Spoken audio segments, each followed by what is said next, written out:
2 Timóteo, capítulo 4, primeiro verso que nós vamos ler nessa noite é o verso 9. Procure vir logo ao meu encontro. Então o tema é Paulo, o pastor abandonado. Quero falar um pouco sobre o homem que escreveu 13 cartas, teve influência grandiosa na carta aos Hebreus, porém eu não sei se é possível atribuir a ele a autoria, amém? Mas ele escreveu 13 cartas.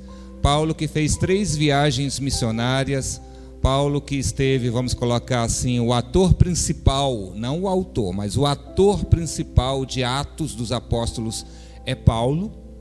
Se você for observar, Lucas vai surgir aqui, nesse texto que nós vamos ler, e você vai ver que próximo à morte de Paulo, a única pessoa que restou ao lado do apóstolo foi Lucas. E Lucas não era discípulo de Paulo. Lucas não era alguém que servia ao Paulo, mas que acompanhou a história de Paulo e que escreveu Atos dos Apóstolos, pois esteve lado a lado com Paulo, observando toda a obra e ministério desse homem. Paulo fala assim para Timóteo, 2 Timóteo 4:9: por favor, venha depressa ao meu encontro. Eu preciso que você corra aqui, ok? Então havia uma necessidade e eu quero falar hoje com você sobre 3 razões para tanta pressa. A primeira, Paulo havia sido abandonado por todos, mas especialmente por Demas, amém? Acompanhe aí comigo o verso 10, que é o seguinte. Então ele diz assim: Demas, amando este mundo, abandonou-me e foi para Tessalônica. Crescente foi para a Galácia e Tito para a Dalmácia. Então perceba aí, já 3 pessoas que andavam lado a lado com Paulo foram embora. 2 desses foram embora para outras regiões para continuar o trabalho do evangelho. Porém um voltou, foi para Tessalônica fazer o quê? Porque estava mais envolvido com as coisas materiais do que com a obra ministerial. Por que eu quero dar uma ênfase em Demas, ou Demétrio? Porque ele era romano e Demas era uma expressão para o nome de Demétrios, ok? Então Demas foi um rapaz, um homem que acompanhou a Paulo desde a primeira viagem missionária dele. Demas estava com Paulo, acompanhava, ajudava ele na escrita das cartas, ele ajudava no acompanhamento das igrejas, ele fez missões junto com Paulo, ok? Era alguém que quando Paulo estava, assim como Silas, sofrendo, padecendo, ele também estava lado a lado, cooperando com o serviço. Posso até dizer que presencialmente, Demas foi o homem mais importante no ministério de Paulo pessoal, naquele ministério presente, aquele que Paulo precisa, um exemplo, pegar um papel, precisa correr, comprar uma coisa, ele era a pessoa mais presente de Paulo. E é engraçado que quase nós não pregamos sobre esse rapaz, concordam? Quase não falamos desse homem, mas observe a falta que esse homem fez, ao ponto de Paulo se desesperar e dizer assim: olha, Demas, amando mais este mundo, ele foi embora, ele me abandonou. E quando ele fala isso para Timóteo, Timóteo certamente sentiu a dor de Paulo, porque Timóteo, assim como um filho amado, sabia muito bem qual era o valor que Demas tinha ao lado do apóstolo Paulo. E Demas abandonou a Paulo por conta do que, irmãos? Em troca do que? E pare para observar nos dias em que nós estamos vivendo o que é que a igreja está fazendo com o ministério pastoral, se não é abandonando o ministério pastoral por coisas materiais, por carros, conquistas, viagens, dinheiro. Imagine comigo aqui agora que nós pegamos uma vasilha, um vasilhame, colocamos um pouco de álcool dentro, gasolina, tiner, seja qualquer produto inflamável. Vamos de álcool que é mais frio, ok? Um pouco de álcool dentro, né, de um recipiente, e colocamos fogo, né, ateamos fogo. E aí, irmãos, pega ou não pega fogo? Pega. Agora olha só, nós pegamos o outro produto do outro vasilhame, que é o álcool, e guardamos. E deixamos somente aquele recipiente queimando. Vocês acham que aquilo ali vai durar uma semana com fogo? 2 dias? Um dia? Vamos dizer que eu coloquei um dedo de álcool dentro de um recipiente de 200 ml. Será que vai durar 1 hora de fogo? Assim é o Espírito Santo na igreja.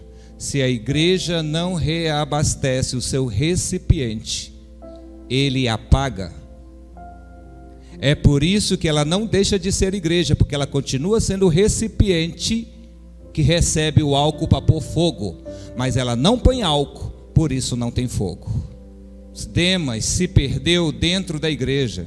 Demas se perdeu ao lado do maior apóstolo que já existiu em toda a história. Então eu e você podemos nos perder, sermos ganhos para o mundo e pelo mundo, dentro da igreja, com o microfone na mão, com o instrumento na mão, acompanhando o maior apóstolo, ou o melhor dos apóstolos, ou o melhor dos discipuladores.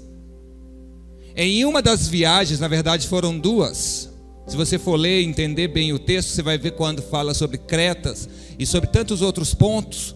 Nós encontramos então Demas indo com Paulo. Ele acompanhou toda a história dos Tessalonicenses e da devoção tessalônica, uma das igrejas mais fervorosas do ministério de Paulo. E Demas se perde exatamente pelo quê? Pelas coisas materiais que haviam na Tessalônica. Demas estava com Paulo, vendo derramado o Espírito Santo na igreja tessalônica, vendo os tessalonicenses sendo cheios do Espírito Santo, compartilhando o amor fraternal, porque o maior amor fraternal entre as igrejas de Paulo estava em Tessalonicenses. É tanto que quando ele escreve a 1 Tessalonicenses, ele dá orientação, e eles levam tanto ao pé da letra, que Paulo tem que escrever a 2ª carta aos Tessalonicenses e pedir a eles, por favor, freia um pouco, calma aí, eu disse que Jesus voltaria, mas não é agora não.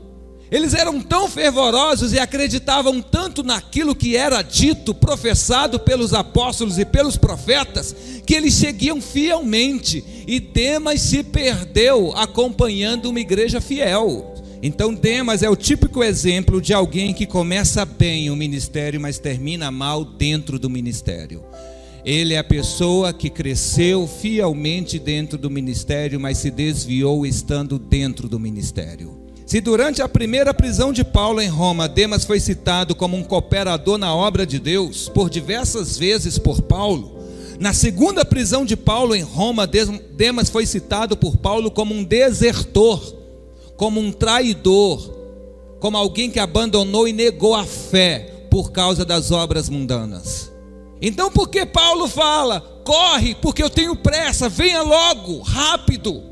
Porque, em primeiro plano, aquele que estava comigo, militando, trabalhando lado a lado, que me ajudava fielmente no ministério, me abandonou. Sabe por quê, Timóteo? Por besteiras do mundo.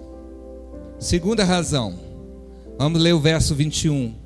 Procure vir antes do inverno. Inverno significa sinais claros de medo, sofrimento, solidão e esfriamento. É ou não é? No inverno que surge o quê? O frio. E Paulo está dizendo, procure, Timóteo, vir aqui ao meu encontro antes do inverno. Paulo estava num lugar, numa masmorra muito fria, e ele não tinha um cobertor para se aquecer. E ele fala para Timóteo, corre, vem aqui, como eu vou morrer, eu preciso me aquecer antes. E eu vou mostrar uns detalhes para você muito importantes em nome de Jesus. O versículo 13, o que Paulo diz para ele? Mas Timóteo, quando você vier, traga o que para mim? A capa que eu deixei na casa de Carpo em Troade. O que o apóstolo está pedindo? Uma capa. Vem depressa, mas quando você vier, traz para mim uma capa, ok? Que eu deixei lá na casa de Carpo. traz ela para mim. Mas tem um outro detalhe, aproveita também e traz para mim os meus livros e principalmente os pergaminhos. Se Paulo está sentenciado e a morte está chegando, para que ele quer uma capa, livros e pergaminhos? Se os apóstolos do século XXI, eu queria ter voz ativa no Brasil, eu queria ser um dos maiores pregadores do Brasil para nesse momento jogar na cara, lambuzar na cara desse povo. Paulo, na hora da morte, ele não pede um testamento para dizer para quem vai deixar suas riquezas. Ele pede uma capa velha para esquentar-se do frio do inverno, os livros velhos que ele tinha das suas leituras e o pergaminho sagrado. Traduzindo, Paulo pede a palavra de Deus para si e algo para aquecer o seu corpo que não tinha valor nenhum para ninguém a não ser somente para ele.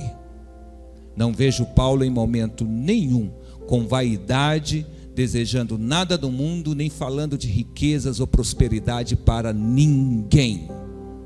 Ninguém.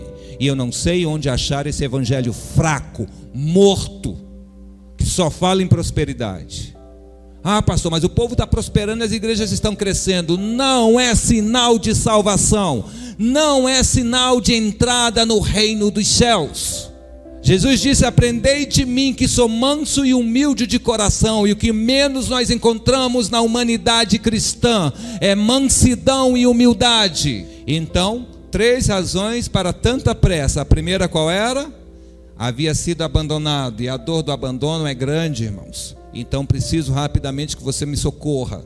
Se Demas estivesse ao lado dele, ele escreveria para Timóteo: posso garanti-los? Não.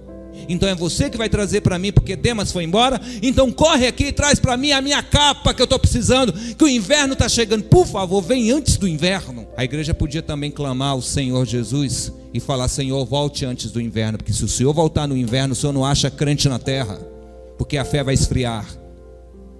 E o inverno espiritual está chegando na terra, irmãos.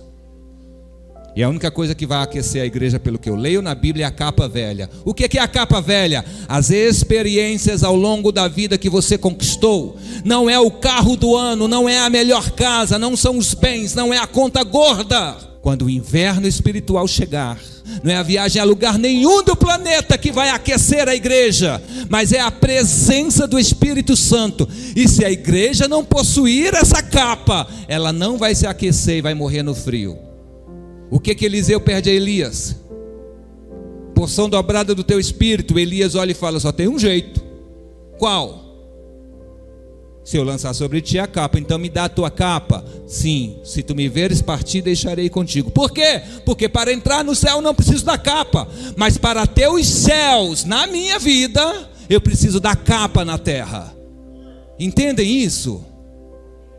Quando o inverno chegar, não espere que o irmão da esquerda ou da direita vá aquecer você. Quem vai aquecer você é o Espírito Santo.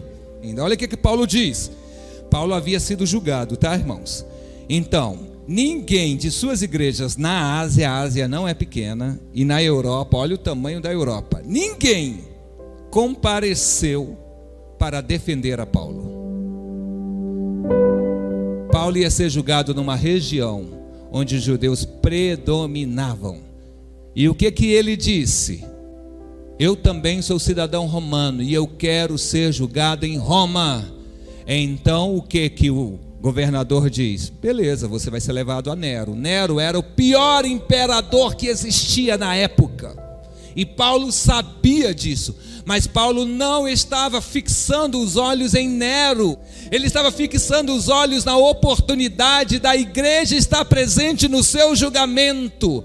Porque no tribunal de Roma, a igreja, estude para você ver, no tribunal em Roma, a igreja podia entrar e comparecer na audiência. Aí ele escreve a Timóteo que também não foi. Leia aí comigo para não ficar só nas minhas palavras. Ele diz: na minha primeira defesa, ninguém apareceu para me ajudar, todos me abandonaram. Que isso não seja cobrado de vocês. Vamos resumir os versículos que lemos? Vamos lá? O que Paulo diz para Timóteo, Gil?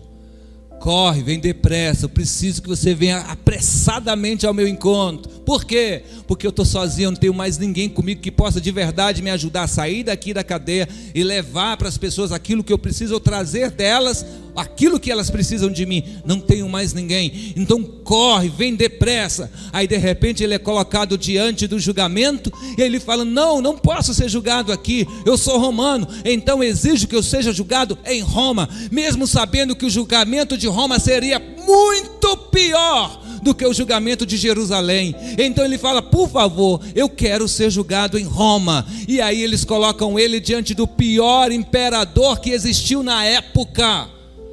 Mas Paulo pede para ser julgado em Roma, esperando que a igreja tivesse misericórdia do seu pastor e fosse lá para pelo menos apoiá-lo. E não tinha ninguém. E eu fui estudar para saber se a igreja sabiam. Porque todos os julgamentos feitos por Nero eram feitos decretos, e todas as cidades romanas sabiam. Eles colocavam os nomes e publicavam. Todos sabiam dia e horário que Paulo seria julgado. E Paulo sabia disso, por isso ele pediu para ser julgado em Roma. É porque enquanto o outro está preso, eu posso muito bem me esconder, não é? Para que eu vou dar a cara se quem está levando na cara é o outro? Para que ter responsabilidades com o altar se tem alguém à frente da igreja? Eu posso viver viajando, curtindo minha vida e fazendo o que eu quiser. Para que ter responsabilidades com oração se tem uma mulher na frente? Para que jejuar se tem uma outra irmã que jejua por mim? Mas tem um detalhe que eu vou falar: o dia que o inverno chegar, a capinha velha dela está lá e ela vai usar. E você vai usar o quê? Porque capa não se empresta, pelo que eu entendi aqui. E Paulo sabia que se Jesus também havia passado por isso, ele também havia passado. Ele ia ter que passar por isso. Preste atenção aqui, vamos continuar lendo. Ainda no versículo 13, que foi aquele que nós falamos sobre a questão da capa, ele disse: traga os meus livros e pergaminhos para que, vamos dizer assim, vamos colocar o para o quê? Para que eu possa ler. Aí eu fico pensando, inclusive eu andei questionando: para que uma pessoa que está condenada à morte precisa ler alguma coisa, se ela está condenada à morte? Só tem algo para ensinar àquele que tem algo para aprender. Pediu para chamar quem? O rapaz que ele expulsou. Vocês lembram dessa história? Vamos ler. Então só Lucas está comigo. Aí ele diz assim: traga Marcos com você. Agora posso contar para vocês, no início do ministério de Paulo, o que Paulo faz com Marcos? Quem lembra? Vai embora, moço. Eu não quero você comigo. Nós somos incompatíveis, não dá certo. Literalmente Paulo expulsou Marcos. Não consigo andar com esse rapaz. Me irrita, sai. E Paulo está prestes a morrer sozinho. E qual é a pessoa que ele lembra e pede para Timóteo? Timóteo, corre lá e traz para mim quem? Marcos, porque ele é útil para o meu ministério. Meu Deus do céu! Quando eu digo que esse pastor literalmente estava abandonado, ele estava. Aleluia! Alguns historiadores dizem que Paulo pediu para chamar Marcos como símbolo de perdão, porque ele tinha uma conta a acertar com Marcos e não podia partir sem antes conversar com Marcos e pedir perdão. Mas Paulo está usando a expressão útil ao meu ministério. Paulo ainda precisava de Marcos para fazer alguma coisa. E eu acredito, Edson, pode ser que eu esteja errado, que a utilidade de Marcos nos últimos dias de Paulo qual era? Ler para Paulo. Porque eu continuo batendo na tecla que o espinho na carne que dominava Paulo, e que Paulo tanto se irritava e pedia para Deus tirar esse mensageiro de Satanás que foi enviado para o corpo dele, para esbofetear o corpo dele todos os dias, era a cegueira. E Marcos, é só estudar a história do evangelista Marcos, e nós vamos nos deparar com um homem do exército que sabia ler perfeitamente e escrever como ninguém, um magistrado. E Paulo diz: traz ele para mim, porque ele ainda vai ser útil ao meu ministério. Traduzindo, os últimos dias que eu vou ficar aqui, ele vai me ajudar muito, porque eu vou lembrar de algumas coisas, e ele vai lá verificar e vai ler para mim. Isso vai ser útil para minha alma, isso vai trazer alívio para minha alma. Eu não quero ninguém mais que fique levando carta nem para cima nem para baixo. Eu não preciso de mensageiros, eu preciso de alguém que sente ao meu lado e leia as cartas, leia livros para mim, leia os pergaminhos para mim com excelência. E Timóteo vai lá, chama Marcos, e Marcos faz o quê? Qual é a resposta de Marcos? Eu vou. Paulo sabia que o ministério dele estava ligado ao quê, irmãos? Ao raciocínio, ao estudar, ao pensar, ao elaborar. E ele precisava de alguém para ajudar ele a fazer isso. E a pessoa mais capacitada no momento era Marcos. Aleluia, Jesus. Às vezes a pessoa que nós desprezamos lá atrás é a pessoa que vai retornar na nossa vida lá na frente. Já pensaram nisso? Por isso que eu estou falando, na última hora, nos últimos instantes de nossa vida na terra, ou nos últimos instantes da igreja na terra, tenha consigo, vamos ver se a igreja aprendeu. O que, pastora Márcia? Uma boa e velha capa para se aquecer no inverno. Traduzindo, tem a sua particularidade com Deus e com o Espírito Santo. Não dependa de outras pessoas para você se aquecer. Mantenha acesa a sua lamparina. É isso que eu encontro nessa capa. Segundo ponto, o que é que nós precisamos? De tudo aquilo que nós construímos. O que é que nós construímos? Paulo, o que é que ele construiu ao longo da sua vida? O que é que ele adquiriu? O que é que ele considerava por riqueza? Os livros, a ciência, a sabedoria. E ele pediu por isso, e foi levado a ele. Mas como ele tinha uma deficiência, ele precisava de alguém que ajudasse no ministério mais importante da vida dele, que era o de ler e escrever e meditar sobre a palavra de Deus. E naquele momento ele não conseguia fazer isso mais sozinho. Então precisa, irmãos, descobrir. Tem crente que está chegando no fim do fim e não sabe qual é o seu ministério. Abre aí no verso 7, que é o mais conhecido de 2 Timóteo capítulo 4. Essa aqui todo mundo sabe. Quando Paulo escreve a Timóteo, diz o quê? Combati o bom combate, terminei a carreira, guardei a fé. Paulo foi condenado à morte por Nero e levado para fora da cidade, onde foi decapitado no ano de 66 depois de Cristo.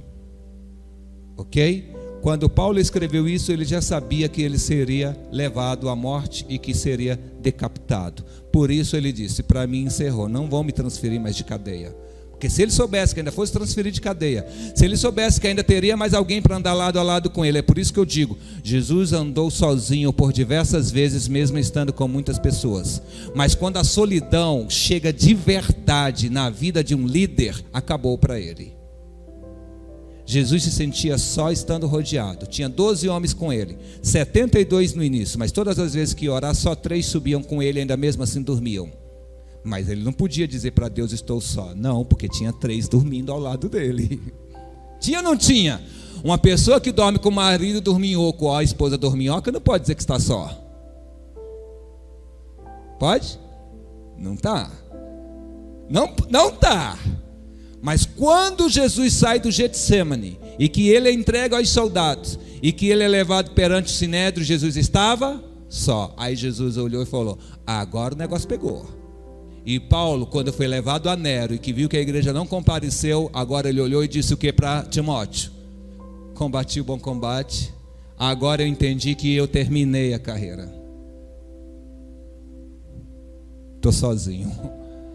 Corre. Antes do inverno chegar, negão, porque eu conheço a tradição e sei que os caras vão me matar assim que o inverno chegar. Então corre, traz a minha capa, traz os meus livros, traz o que é necessário, porque o negócio pegou. E agora eu sei que eu vou morrer.